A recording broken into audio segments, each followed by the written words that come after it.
Avec plaisir. Bon, enchanté Mike, c'est un plaisir de t'avoir aujourd'hui. Écoute, plaisir, c'est toujours pour moi, non? Et comment c'est né PangaX?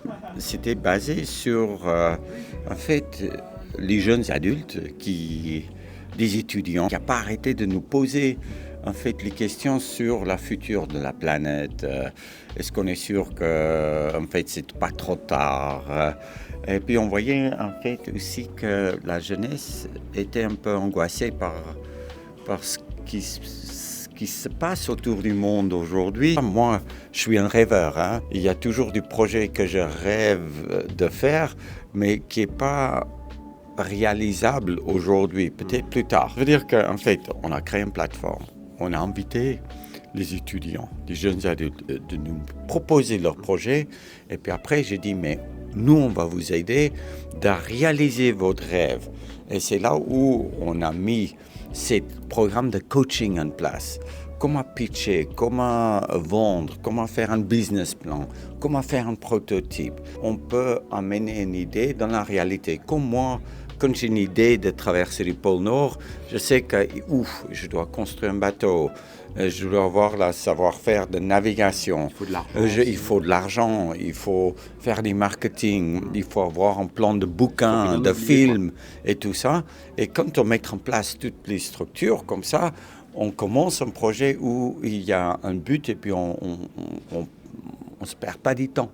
Aujourd'hui, le programme, c'est une aventure. C'est une aventure humaine. Ça reste une aventure. Moi, je suis un aventurier. Si on fait des trucs qui est trop structurés, on part tout droit dans un mur. Il faut vivre et laisser vivre, en fait. Et puis, en France, c'est classique. Quand il y a une bonne idée, c'est une mauvaise idée. Et quand il y a une mauvaise idée, c'est une bonne idée. Et quand il y a un moment un peu dur, on râle. Et puis quand on a arrêté de râler, c'est là où on commence à travailler parce que c'est peut-être la seule solution. Nous, on veut réaliser les idées. On veut que ces idées deviennent en fait des projets concrets. Et puis si on est là pour accompagner en fait les gens, c'est intéressant de bosser un tout petit peu plus. On travaille sans argent, on compte pas des heures. C'est là où en fait tu trouves cette passion derrière d'être créative. Et cette passion qu'on doit développer pour être créatif, c'est la motivation qui nous pousse à la fin d'arriver au but. Ton rêve, c'était quoi ton plus grand rêve? C'est d'avoir 60 ans. Hein. Ça veut dire qu'en fait, je ne pensais jamais que je vais vivre aussi longtemps. Et là, je profite tous les jours parce que c'est des bonus. J'ai tellement appris à travers de mes expéditions. Et aussi, la nature me donnait beaucoup, personnellement. Et quand tu as beaucoup d'énergie, comme quelqu'un qui a beaucoup d'argent, malheureusement, je n'ai pas reçu beaucoup d'argent, mais j'ai reçu beaucoup d'énergie.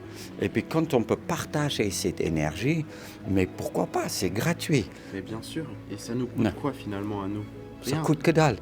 Ça coûte de l'énergie. Tu vas aller dormir un peu, tu manges un peu et tu vas de nouveau avoir l'énergie de partager. Et c'est justement là où nous, on doit regarder ce qu'on peut apporter à notre monde aujourd'hui et pas seulement ce qu'on peut prendre. Moi, je motive la jeunesse de redonner ce que moi, comme vieux con, j'ai pris. Et puis en même temps, je dis aux jeunesses, faut pas être angoissé aujourd'hui.